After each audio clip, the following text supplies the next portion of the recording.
네, 국회는 한 달째 대치 국면인데요. 5월 국회가 사실상 빈손으로 끝난 가운데 여야는 국회 정상화 문제를 둘러싸고 강대강 기싸움을 계속 이어가고 있습니다. 네, 국회 취재 기자 연결해 보겠습니다. 구하림 기자. 네, 더불어민주당 이인영 원내대표는 오전 열린 당회의에서 자유한국당 황교안 대표를 겨냥해 국회 정상화를 바라는 국민의 기대를 무참히 외면했다고 말했습니다.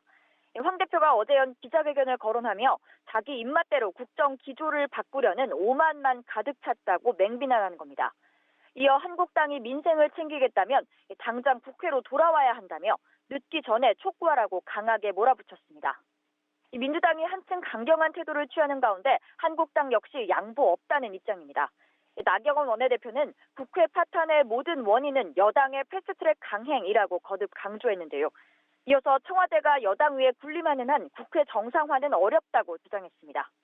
바른미래당 오신환 원내대표는 국회 정상화를 위해 적극 소통하고 있다면서도 민주당을 향해 집권 여당으로서의 책임 있는 입장과 태도를 가졌으면 좋겠다고 당부했습니다.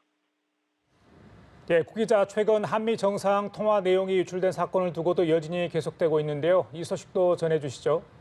네, 민주당은 이해찬 대표 주재로 방금 전 11시부터 외교안보 통일 자문회의를 열었습니다. 조세영 외교부 차관이 참석한 가운데 외교부 참사관과 한국당 강효상 의원을 통한 누설 경위를 보고받고 대책을 논의하고 있습니다. 반면 한국당 강효상 의원은 아침 입장문을 내고 당연한 의정 활동에 대해 기밀 운운으로 몰아가는 건 가당치 않다고 주장했는데요. 한국당 역시 기밀 누설이 아닌 공익 제보였다며 오히려 외교 실정을 초래하고 있는 강경화 장관이 교체돼야 한다는 입장입니다. 이런 가운데 당사자인 해당 참사관 측은 강 의원에게 어떤 의도를 갖고 전달한 게 아니었다고 밝혔습니다.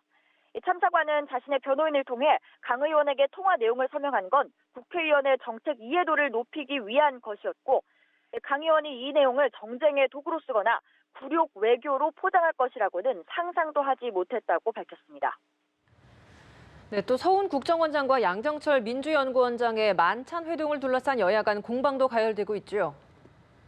네, 그렇습니다. 지난 21일 이루어진 서훈 국정원장과 양정철 민주연구원장의 만찬 회동을 두고 공방전이 가열되고 있습니다.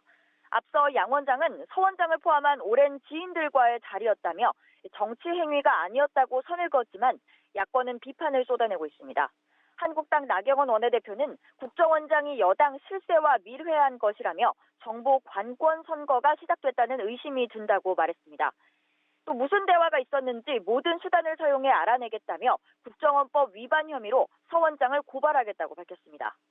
바른미래당 오신환 원내대표 역시 민감한 시기에 이루어진 만남으로 국정원의 정치 개입 시비를 자초하는 부적절한 처신이라고 맹공했는데요. 대화 내용에 따라 총선 개입 여지도 있다면서 서 원장이 직접 해명해야 하고 청와대는 부적절한 처신에 주의를 줘야 한다고 주장했습니다. 문제 회동에 동석한 한 중견 언론인이 민감한 정치적 이야기는 오가지 않았다고 전했지만 회동의 성격과 대화 내용을 둘러싼 논란은 당분간 계속될 전망인데요.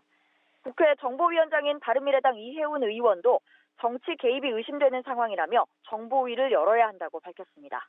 지금까지 국회에서 전해드렸습니다.